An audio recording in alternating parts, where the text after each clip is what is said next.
우리 다시 한번 하나님 말씀 앞에 섰습니다. 기도하여서 주님을 찾아 구하겠습니다. 참 좋으신 하나님 감사합니다. 우리 힘이 되어 주시고 또한 위로가 되어 주십니다. 오늘도 하나님을 의지하여서 하루를 시작해 봅니다. 주님, 참으로 여러 가지 어려움들과 아픔과 눈물이 있는 곳이지만 이 세상에서 하나님께서 이루실 일들을 기대하여서 우리 첫 발걸음을 떼오니 하나님 위로가 되어 주시고 각자의 삶의 현장으로 가는 우리 하나님의 백성들, 주님의 사람들의 힘이 되어 주시며 또한 보호가 되어 주시옵소서. 예수 그리스도 이름으로 기도드립니다. 아멘. 우리 함께 찬송가 부르겠습니다. 370장입니다. 찬송 370장입니다.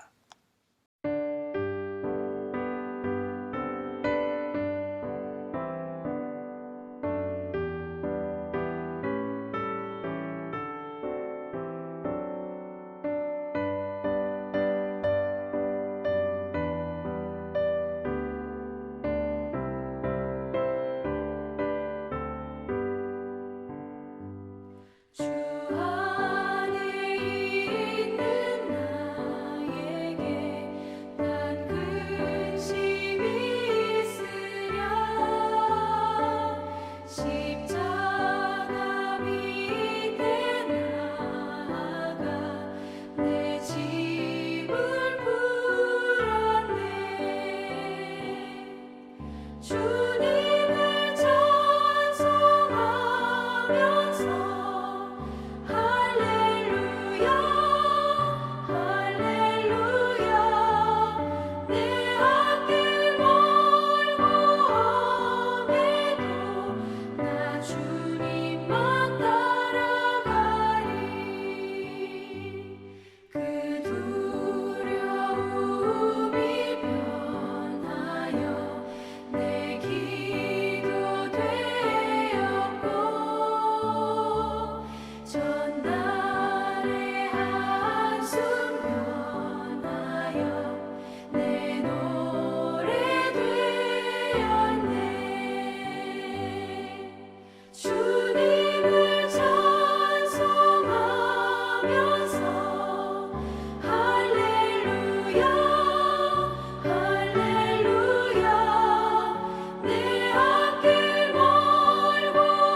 내 주는 자비하셔서 늘 함께 계시고 내 궁핍함을 아시고 늘 채워주시네. 주님을 찬송하면서 할렐루야 할렐루야. 내 앞길 멀고 험해도 나 주님만 따라가리. 내 주와 맺은 언약은 영불변하시니 그 나라 가기까지는 늘 보호하시네.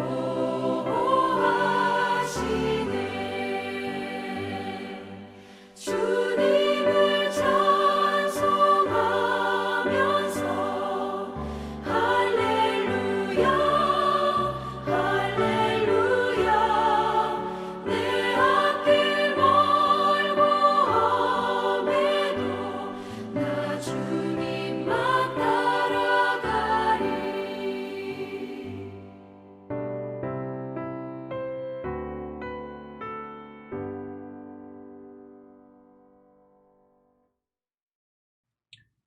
어제 말씀이어서 이사야 8장 9절부터 22절 말씀 함께 있습니다. 너희 민족들아 함성을 질러 보아라. 그러나 끝내 패망하리라. 너희 먼 나라 백성들아 들을지니라. 너희 허리를 동이라. 그러나 끝내 패망하리라. 너희 허리에 띠를 띠라. 그러나 끝내 패망하리라.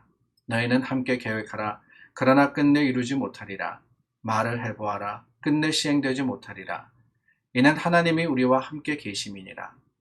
여호와께서 강한 손으로 내게 알려주시며 이 백성의 길로 가지 말 것을 내게 깨우쳐 이르시되 이 백성이 반역자가 있다고 말하여도 너희는 그 모든 말을 따라 반역자가 있다고 하지 말며 그들이 두려워하는 것을 너희는 두려워하지 말며 놀라지 말고 만군의 여호와 그를 너희가 거룩하다 하고 그를 너희가 두려워하며 무서워할 자로 삼으라.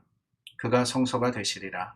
그러나 이스라엘의 두 집에는 걸림돌과 걸려 넘어지는 반석이 되실 것이며 예루살렘 주민에게는 함정과 올무가 되시리니 많은 사람들이 그로 말미암아 걸려 넘어질 것이며 부러질 것이며 덫에 걸려 잡힐 것이니라. 너는 증거의 말씀을 싸매며 율법을 내 제자들 가운데에서 봉함하라. 이제 야곱의 집에 대하여 얼굴을 가리시는 여호와를 나는 기다리며 그를 바라보리라. 보라, 나와 및 여호와께서 내게 주신 자녀들이 이스라엘 중에 징조와 예표가 되었나니 이는 시온산에 계신 만군의 여호와께로 말미암은 것이니라. 어떤 사람이 너희에게 말하기를 주절거리며 속살거리는 신접한 자와 마술사에게 물으라 하거든 백성이 자기 하나님께 구할 것이 아니냐 산자를 위하여 죽은 자에게 구하겠느냐 하라. 마땅히 율법과 증거의 말씀을 따를지니 그들이 말하는 바가 이 말씀에 맞지 아니하면 그들이 정녕 아침빛을 보지 못하고 이 땅으로 헤매며 공고하며 굶주릴 것이라. 그가 굶주릴 때에 격분하여 자기의 왕과 자기의 하나님을 저주할 것이며 위를 쳐다보거나 땅을 굽어보아도 환난과 흑암과 고통의 흑암뿐이리니 그들이 심한 흑암 가운데로 쫓겨 들어가리라. 아멘. 이사야 7장서부터 굉장히 혼란스러운 상황이 시작이 됩니다. 남유다와 북이스라엘로 갈라져 있었던 나라. 그런데 이 북이스라엘이 아람이라는 나라와 연합하여서 남유다를 침공해 들어옵니다. 그때 이 남쪽 왕이었던 사람은 아하스라는 왕이었고 북쪽 왕은 베가라는 왕입니다. 이 두 나라가 나뉘어져 있었던 것, 이 솔로몬 이후에 여로보암과 그리고 그 이어지는 왕들은 북이스라엘 왕들로서 참 전부 다 악한 왕이었다. 성경은 북이스라엘의 왕들은 다 악한 왕이었다 이렇게 이야기합니다. 우상을 섬겼고 그리고 또 하나님을 떠난 그런 백성들이 북이스라엘이었습니다. 그런데 여러분 남유다도 만만치 않습니다. 남유다도 선한 왕들이 종종 있긴 했지만은 악한 왕들이 많았습니다. 특별히 본문에 나오는 아하스라 하는 왕도 뭐 순위를 굳이 따진다면은 이 남유다의 므낫세 왕 다음으로 악한 왕이었다 그렇게 이야기할 정도입니다. 이 두 왕이 싸움이 벌어진 거예요. 북이스라엘은 아람이라는 나라와 연합하여서 들어오는데 말씀을 보면은 이 아하스라는 왕은 어떻게 하느냐? 아하스는요 아수르라 하는 나라와 연합하여서 북쪽과 대항하자 그렇게 이야기를 합니다. 여러분 우리가 말씀을 나누었지만은 하나님이 보시기에 얼마나 답답하고 얼마나 안타까운 일이겠어요. 하나님께서 이사야 선지자를 보내서 분명히 말씀하셨습니다. 하나님이 책임지시겠다고. 남는 자들을 하나님께서 구해주시겠다 그랬죠. 그래서 아하스 왕을 만나러 갈 때 이사야의 아들이었던 스알 야숲이라는 사람을 데리고 가라. 그 이름의 의미가 뭐냐? 남는 자가 반드시 돌아올 것이다. 바로 그 말씀이었습니다. 뿐만이 아닙니다. 어제 말씀 우리 나누었을 때 마엘살랄 하스바스 이사야의 또 다른 아들을 마엘살랄 하스바스라 이렇게 이름 지으라 그랬는데 그 뜻은 다른 게 아닙니다. 하나님께서 북이스라엘과 아람 연합군을 하나님이 벌하시고 오히려 그들을 망하게 하실 것이다 라는 의미를 가지고 있었습니다. 하나님의 노력, 하나님의 그 임재가 속히 임할 것을 의미하는 겁니다. 근데 그럼에도 불구하고 문제가 뭐냐? 이 아하스와 남유다가 하나님을 의지하여서 주님께 온전히 나온 것이 아니라 그들도 오히려 이방의 힘을 빌려다가 아수르라는 신흥 왕국입니다. 결국 이 왕국이 북이스라엘을 멸망시키잖아요. 그 왕국에 깃대어서 이 위기를 넘기겠다. 그렇게 이야기하는 거예요. 왜요? 다른 게 아닙니다. 세상을 두려워했기 때문에 그렇습니다. 하나님을 두려워한 것이 아니라 세상을 두려워한 거예요.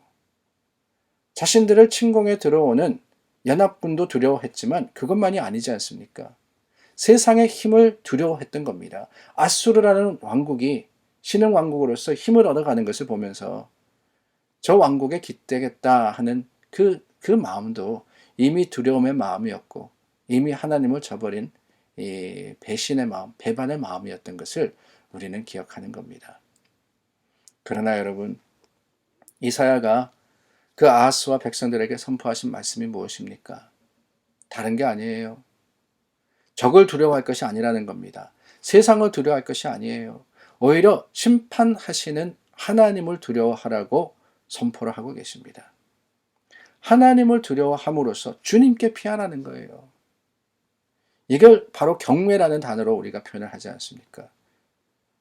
우리 성경에 경외라고 번역된 단어, 영어 성경에 보면 fear라고 되어 있습니다. F-E-A-R, fear, 두려움입니다. 안에 하나님을 무서워하라는 게 아니고요. 하나님을 거룩한 하나님으로서 인정하고 주님만을 의지하라 하는 말씀이 바로 경외라는 단어의 의미입니다. 아무리 세상이 힘이 세 보인다 할지라도 세상이 거칠고 험하게 우리에게 닥쳐온다 할지라도 하나님께서 그들을 심판하시고 하나님의 뜻을 이루리라 하는 것은 시간 문제입니다. 그래서 오늘 말씀해 보니까요. 필경은 결국은 멸망한다라고 이야기하고 있어요. 아무리 세상이 소리 지른다 해도 끝내 패망하리라. 너희 허리에 띠를 띠라. 그러나 끝내 패망하리라. 9절 말씀입니다. 세상에 계획한 건 이루어지는 것이 아니에요. 하나님이 계획하셔야지만 이루어지는 겁니다. 그렇기 때문에 누구를 두려워합니까? 12절과 13절 말씀입니다. 이 백성이 반역자가 있다고 말하여도 너희는 그 모든 말을 따라 반역자가 있다고 하지 말며 그들이 두려워하는 것을 너희는 두려워하지 말며 놀라지 말고 만군의 여호와 그를 너희가 거룩하다 하고 그를 너희가 두려워하며 무서워할 자로 삼으라. 누구요? 만군의 여호와 하나님. 하나님만을 두려워하고 하나님만을 거룩하다고 하라고 하시는 거예요. 세상이 아무리 악하다 할지라도 하나님의 거룩하심은 그 세상의 세력과 위력을 덮으시는 창조주의 능력입니다. 그렇기 때문에 하나님 말씀 기억하시잖아요. 두려워하며 낙심치 말라. 두려워하며 낙심하지 말라. 아무리 연합군이 몰려온다 할지라도 하나님 보시기에는 아무것도 아닙니다. 아무리 세상에 여러 가지 문제와 어려움이 있다 할지라도 여러분 하나님 안에서는 그게 문제가 되지 않아요. 하나님께서는 모든 것들을 다스리시고 모든 것들을 이루시는 분이시기 때문에 그렇습니다. 물론 우리에게도 어려운 날들이 있죠. 남유다에게 북이스라엘과 아람의 연합군이 얼마나 두려운 일이었습니까? 큰 문제였습니다. 우리 삶의 모습 가운데도 분명히 그런 때가 옵니다. 공고할 때가 있고 힘들 때가 있고 어려울 때가 있습니다. 그러나 여러분 더 중요한 것은 그 가운데 우리의 마음과 믿음은 어떠하냐 이거 아니겠어요? 어렵다 그래서 한숨만 쉬고 어렵다 그래서 포기할 것이 아니라 하나님께서 모든 것들을 다스리시기 때문에 하나님께서 우리의 피할 곳이 되어주시기 때문에 14절 말씀입니다. 예루살렘 주민에게는 함정과 올무가 되시지만은 하나님은 뭐라 그러시느냐? 이스라엘의 두 집에는 걸림돌과 걸려 넘어지는 반석이 되실 것이며 하나님께서는 이 모든 것들을 통해서 피할 곳이 되어주시겠다라고 하십니다. 하나님께 피하는 거예요. 세상은 걸려 넘어지고 세상은 쓰러지지만은 오히려 하나님 안에서 하나님의 위로와 하나님이 함께 하시는 그곳에는 오히려 능력이 있으며 또한 감사가 있음을 우리는 기억해야 하는 겁니다. 그 말씀 앞에서 우리가 할 수 있는 것은 다른 게 아닙니다. 17절 말씀입니다. 이제 야곱의 집에 대하여 얼굴을 가리시는 여호와를 나는 기다리며 그를 바라보리라. 나는 기다리며 바라보리라. 하나님 말씀이 임하시는 그곳에 우리가 해야 할 것은 주님을 기대하는 겁니다. 기다리는 겁니다. 그 시간이 아직은 아니라 할지라도 하나님의 때가 분명히 오고 있음을 기억할 때 우리는 주님 안에서 하나님 하시는 일을 맛보아 아는, 하나님의 놀라운 능력을 체험하는 그 때를 참아 기다리며 인내할 수 있는 믿음의 사람이 되어야 하리라 믿습니다. 기도하겠습니다. 참 좋으신 하나님, 하나님의 말씀을 통해서 다시 한번 위로받습니다.